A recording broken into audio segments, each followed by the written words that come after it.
Holy City Center Radio. It is episode 146, and I am your host, Christian Sanger. Today is Friday, July 4th, 2023. The weekend is here, and if you need plans, you know where to go. You want to go to Charleston's best weekend events list over at holycitycenter.com/events. As I mentioned, usually on the weekend, I also have a post up specifically just the weekend. You can look for that on the homepage. But the best way to make sure you're not missing any events is the aforementioned web address I gave you at the top. And that's where you can find plans, whether it's the weekend or not. So hope you have some fun. Hope you get out there and enjoy whatever it is that you want to do this weekend. Now, I will be doing that after a few weekends of being a little quiet, since the Disney trip. I did some fun things with family, but I am getting out and having fun this weekend. But it will not be in Charleston, at least not at the beginning of the weekend. So today, Friday, I will be leaving for Charlotte to go to a concert at the Spectrum Center where the Charlotte Hornets play. I will be seeing Blink 182 live in concert. So very much looking forward to it. Planning on coming back into Charleston on Saturday. So just going to crash in a hotel after the show and then come on back. That's the plan anyway. Hopefully nothing changes. So looking forward to it. I've seen the band live, handful of times. The first time I saw them was back in 2001, I think was the first time I saw them. And since then I've seen them, with different lineups when, Tom has left the band, but he is back. For those of you who are Blink fans, it's the most famous trio of the band. They have been touring, and looking forward to seeing the not the original trio, because they had a drummer prior to Travis Barker, but just excited to see it. I have a friend and her husband who are going, so I'm hoping to meet up with them in Charlotte at the show, and we'll be able to enjoy it with them. So very much looking forward to it, hoping to have a lot of fun, and I'm wishing the same for you and yours as well. Other than that, not too much going on in Holy City Centerland. As we are recording this, I am planning, again, we'll see what happens because I do have a lot of work to do. I am planning on going to Festival Hall, which is in downtown Charleston. Used to be called the Memminger Auditorium. And I'm planning on seeing the Sistine Chapel exhibition. You may remember it was in town. Was it a year ago? Maybe 2 years ago now. It's similar to, there was a Van Gogh exhibit that came through last year. But that was in North Charleston, but nonetheless. So I'm going to check it out. I've seen it before, so I don't know if there's many changes year to year. Obviously the paintings themselves aren't going to change, but maybe the way they're presented. These are pretty cool events if you've never done them. I mean, they're obviously a little silly because you're not seeing the real paintings, you're seeing reproductions, but the way they present them are pretty cool, and they usually give a little bit of background, not just on the paintings but their location or the story behind them, and so it's been enjoyable. So we'll see if there's many updates or if it's basically the same thing, and I'll be sure to report back on Monday's episode, if not Monday, some episode next week. So that's the plan. I'm looking to go to that today. Again, recording this on Thursday, but when you are listening Friday, I probably have already been, and I will be heading to Charlotte. So a couple fun things to do, and then laying low the rest of the weekend. So outside of that, not a whole lot going on, but very much looking forward to these plans, and hope you have something to look forward to as well. Well, let's get into the news now that I have bored you with what I'm doing. I'm sure whatever you're doing is great too. Unfortunately, this is not a medium where you can reply and tell me, but I'm sure it's fascinating. And I would be just as thrilled to hear what you're doing as I'm sure you were to hear what I'm doing. With that, let's get to the news. Thousands of people living in South Carolina are at risk of losing their status as an active voter. This, according to election officials. That's right. Pay attention. You may be one of the people affected by this. The South Carolina Election Commission has begun mailing confirmation cards to all state residents who have not voted since the November 2018 general election. So if you are someone who is sat out voting for whatever reason, if November 2018 was your last voting or something before that, you will likely get one of these confirmation cards.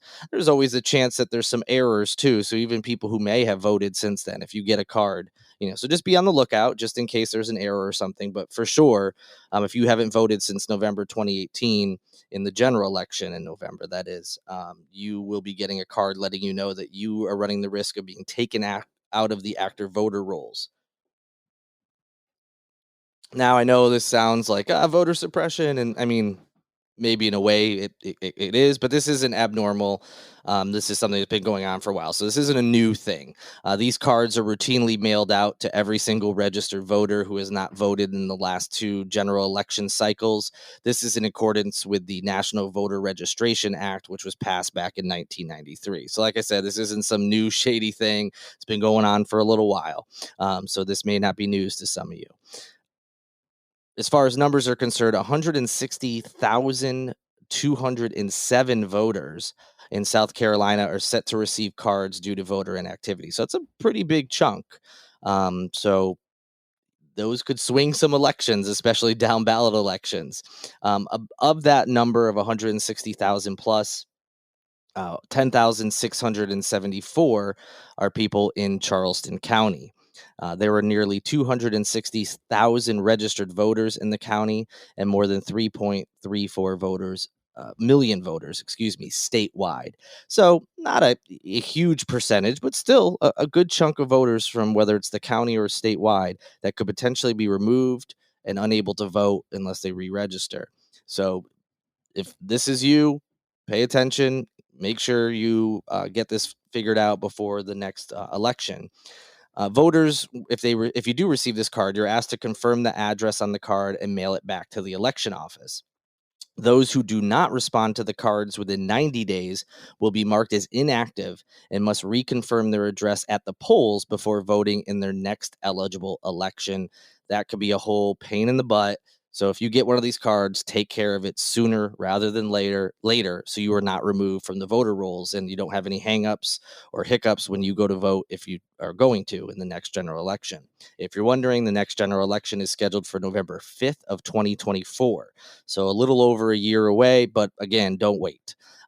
If you're unsure, maybe want to get a head start, you can check your voter registration, make sure everything's up to date. Maybe you've moved and this is just your reminder. Go to scvotes.gov. That's S as in Sam, C Charlie, and then the word votes.gov. And you can check your registration status, double check if anything has changed on it since whenever you last looked at that information, and then make sure you get those changes in as soon as possible so you aren't going to have any problems when you go to vote in November of 2024, or if you want to vote in any primaries or any other elections that are going to happen before then. You may remember, I think it's been a couple months back, the Post and Courier ran an article where they were talking about the private, well, it turned out not to be private, phone calls of Jamie Komorowski, who is the 25-year-old woman who was charged with 3 counts of felony DUI causing bodily injury or death and reckless homicide after a April 28th crash that happened on Folly Beach. This is the one where she hit a golf cart like vehicle that contained a wedding party that ultimately killed the bride, who just hours earlier officially was married. So that's who we're talking about. And you may remember the Post and Courier ran an article about how they had filed a Freedom of Information Act request, or a FOIA request, to get access to the recordings of her jailhouse phone calls, um, meetings that she had, in the general area, not with lawyers, those are private, um, but with her family, friends, whatever it may be. And there was some debate about it. There's a lot of people who have no sympathy for her, and understandable given what she's been charged with. Even though, the whole innocent till proven guilty, it's hard not to see with the evidence and everything that she probably is guilty of these crimes. Uh, so I get there not being any sympathy for someone like that. But it was a weird precedence almost to. We've seen these things be released before. Murdoch comes to mind. And when there's something shady being discussed, you're kind of like, oh, I'm glad someone's bringing this to light. but at what cost? What deserves to be made public, and what should just be reserved for being used in court, and then if it is indeed used in court, then becoming public knowledge. And it kind of had a debate about that, and it seems the Charleston County Sheriff's Office wasn't super thrilled with what happened. And so when other news organizations started requesting you know those logs as well as any new ones, they were trying to block that. That led to some lawsuits being filed, and a judge ruled in favor of Live 5 News this past Monday in its lawsuit against the Charleston County Sheriff's Office. And now, although there's not a timeline, they are going to have to turn over those jail video calls that were made by Jamie Komorowski. Justice Jean Toll ruled on Monday that the Sheriff's Office violated the state's Freedom of Information Act when it denied a similar FOIA request made by Live 5 News that the Post and Courier did. The Sheriff's Office denied that request from Live 5 News, stating the denial was made because of counsel and other interested parties raising a concern that similar record releases would materially interfere with the administration of justice. So they were trying to say, like, this could swing people's opinions in this case, and if they ultimately become jurors and aren't dismissed for whatever reason, that could affect regardless of what happens in the courtroom. Well, it appears the judge, whether she believes that reasoning or not, said nope, you're going to have to release those tapes. So that lawsuit filed by Live 5 News, it also, I think this was just sort of interesting. It was giving some more background on it. It states that the Sheriff's Office legal counsel said back on June 9th that prior release to the Post and Courier was erroneous, and that the erroneous prior release has been mitigated by a clawback request. So they were saying they shouldn't have even released those the initial batch of tapes. I'm trying to talk too fast here. And they were trying to bring that back. However, as I mentioned, no deal, no dice. They are going to have to release more video calls. And again, there's no clear timeline that was set out, but the expectation is that Justice Toll will issue an official order at some point next week, saying this is when these have to be released by. So you can expect more coverage of those jailhouse tapes. So for those who didn't read the article from the Post and Courier, it detailed, you would think this is going to be strictly, they're talking about things related to the case, like, oh my gosh, she admitted to her parents this or that, or she implicated someone else or a business, because some businesses are potentially facing legal action saying that maybe they overserved her. But the majority of it was just her personal conversations with her, parents, and her struggling and coming to terms with what she did. And at times, it seemed she wasn't fully grasping the gravity of what had happened. And at times came off as maybe being insensitive, that she was worried about, wanting to get out of jail, and when can I get out of jail, and maybe not realizing again the severity of the crimes she's being charged with and why she's still in jail. Some of it didn't make her look good. And again, it's hard to have sympathy for her to begin with, and I get that. But at the same time, this is a person who has really no idea what's going on in the outside world involving this case. And even though she should understand the severity of what happened, uh, she's struggling with that, just like I imagine anybody would be, trying to come to terms with something horrific that was your fault. She's trying to come to terms with being in jail, having her life uprooted. And again, obviously, vastly different than the people that she harmed in the car accident, including the woman that she killed, allegedly. We have to say that because we have to wait for the court case to go through. But whether she turns out to be liable or not in any capacity, it seems uh, very clear that she did, in fact, hit that low speed vehicle. So she is responsible, regardless of what level of responsibility the court mets out. But anyway, that's what felt a little icky and weird about it. Like, again, even though she's not a sympathetic figure, it's similar to the Murdoch tapes when they came out. There was stuff that was being shared that you're like, do we really need to know this? This is like a private conversation between families. Now, again, if there was something related to the case, or there was a couple times Alec on his tapes was saying to his son Buster something that sounded a little shady, like, okay, I get that. There's a news value to that. But is there really a news value to posting these details about what are not 100% private, because jailhouse calls are recorded and they can be used in court against you. But does the media need to have access to those? And then does the media then need to be broadcasting this out to, their audience? I don't know what the right answer is, but I thought the debate was kind of interesting. So regardless of if this is a need to know thing or a want to know situation, we will certainly be getting some information once these other tapes are released. There was an extremely sad story out of Summerville, um, and it just gets sadder when you hear some of the details. You may have heard about this horrible situation where a child, uh, unfortunately, over this past weekend, drowned in a retention pond in Summerville. And unfortunately, the more we hear, the more you have to wonder if things could have been different. So, Somerville officers have said that they were impeded by a community gate when they were responding to reports of a juvenile drowning over this past weekend. Officers responded to Central Commons, which is off of Hemingway Circle, this past Saturday evening after getting reports that a child was face down in a pond behind a residence. Police have said that they were having difficulties getting the community gate to actually open. They did have a code to the gate that they got from dispatch. I don't know exactly how this process works, if these things are given out to law enforcement. Again, for community things, not someone's private property, but if they have to give it out to police, or if they had called whoever, oversees this property. Somehow dispatch, though, had a code, gave it to the officers on the scene, and it was just not working for whatever reason.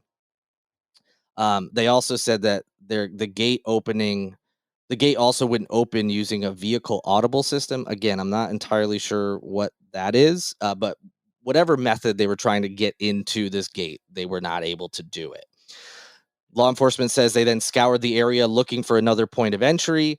They finally were able to get inside, and officers saw, unfortunately, what they were told they were probably going to see when they arrived there, which was a small child floating in the water. When they got in, it was on the opposite side of the pond where they were coming in.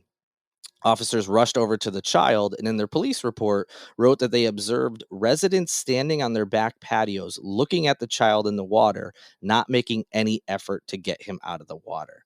It's interesting that that's put in a police report. You don't tend to see them say like there's gawkers or people looking. So it's interesting that I put it in there, and also sad. And obviously, all these people could have a perfectly logical explanation of why they were not even attempting to assist in this situation. Perhaps by the time police arrived, people noticed a commotion, and this was the first time they were seeing that there was something wrong. But still, a lot of people, after they read that, were like, wait a minute, why were people just standing around doing nothing? We'll get back to that part here in a moment. According to the police, at least 3 officers entered the pond and began swimming toward the victim. Child was brought back to shore, where officers immediately began administering CPR. The child was then moved to a stable area where Summerville fire rescue crews also began performing life-saving measures until EMS could actually arrive on the scene. Again, back to this gate, officers had to hold the gate open for EMS to enter because they couldn't open it from the outside. And then they were ultimately able to take the child to a local hospital. Unfortunately, that child, who was only 2 years old, was pronounced dead by the attending physician upon arrival. The child will undergo an autopsy at MUSC, the results of which will be released at some point. The Somerville Police Department, SLED, and the Dorchester County Coroner's Office are investigating this whole situation. There hasn't really been any other details as far as, who were the parents? Where were the parents? Why was this child alone? How did they get to this pond? There's a lot of details that are still have yet to come out. So I'll be sure to provide updates on those. There was one follow-up piece where ABC News 4 here in Charleston spoke to a neighbor, and that neighbor's name is Karen Brown. And she said that she went out to help the child. So she was someone who attempted to help, but then said she felt guilty that she wasn't able to do more. Karen Brown said, and by the way, Karen Brown is 77 years old, and she wanted to rescue the boy from the water, but she says another neighbor stopped her from going in due to her age. So there, at least this came out that there was someone who was going to try to go into the water to do something. She said, by the way, in this piece, that the child was upside down at that point. There's no reference of like struggling. So the child may have been already gone at that point. but who knows? There is a possibility that if she got in there, was able to get the child, and someone was able to do CPR or something, maybe they could have been saved. We don't know. Maybe the autopsy will provide some details about how long the child was in the pond, and this may not. It may be a moot point, but at least someone was trying to help. And it's interesting that the officers noted that there were so many people just standing and looking at this child floating in a pond and doing absolutely nothing. Again, we don't know all the details. I don't know much about this area, this pond. Is this something where alligators are often there and people were afraid to even go in the water because of that? Who knows? Thankfully, officers did get in there and did their best, despite the impediment of the gates, despite the fact no one else had really tried to do anything before they got there, besides this woman who was stopped by someone else. And also wondering, how old was that neighbor who stopped her? Why didn't that neighbor go into the water? Obviously easy to judge when you don't know the details and you weren't there in this situation. So there are details that come out, I'm sure, and there are questions to be asked, but it's a little disconcerting to have seen that the police really made it a point to put that in the report and talk about it. Whereas stuff like that you don't typically hear, like we arrived at a car accident and someone was across the street watching, like you just don't typically hear about gawkers and things. So I feel like there was a reason they put it in there, and maybe some more details will come out. All right, our last story, a quick update. The Charleston Police Department announced this week that Deputy Chief Chito Walker will serve as interim police chief while the agency searches for a new leader. Again, that person's name is Chito Walker. First name is spelled Chito. It's pretty unique, but because it sounds like a snack, I wanted to make sure I put the correct spelling out there for you all. But yes, Deputy Chief Chito Walker will be the interim police chief as they continue their search for a new leader. By the way, Chief Walker is not ruled out. He could ultimately take on the position full time, but regardless of who it ends up being the new leader, he will serve at least as interim until then. Charleston Mayor John Tecklenburg said that Walker is the department's most senior deputy chief. He said this during the announcement on Wednesday afternoon. The decision comes following the passing of Chief Luther Reynolds. You may remember he died back in May after a multi-year battle with a rare form of bone cancer. Uh, Chief Walker is a native of Greenville, South Carolina. He began his law enforcement career with the Charleston Police Department in the year 2000. He was later promoted to deputy chief in March of 2020. He has served in various roles, including patrolman, detective, SWAT team operator, and supervisor.